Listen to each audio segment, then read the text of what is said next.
Geros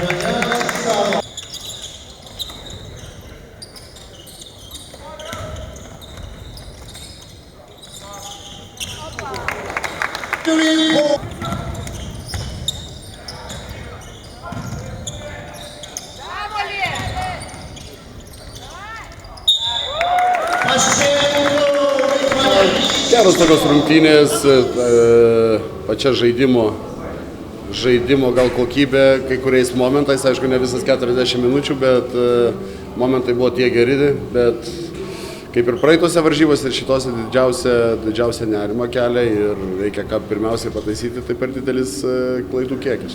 Čia jau prieš atvažiuojant viskas aišku buvo mūsų grupėje, kad kova vyks tarp 3 komandų dėl tų 2 vietų, tarp prancūzų, australų ir mūsų. Taip, labai gaila, kad vakar tos varžybos taip pasibaigė, tokios truputį ir sėkmės nebuvimas ir pritrūko ir patys gal tokia įtampa kažkokia tai jautėm nereikalinga, kad ta varžybų svarba gal padarė, galime sakyti. Taip, yra kiekvienoj grupėje yra 2 arba 3 komandos, kurios kovoja dėl tų 2 vietų, o kitos komandos stengiasi įkasti.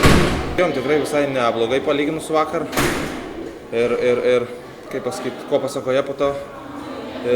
Aišku, buvo tų duobelių ir manau, kad šiandien mes buvom stipresni. Manau, strigom gynyboje, neatsirinkom žmonių, jie labai daug įveda kamuolį, įkerta.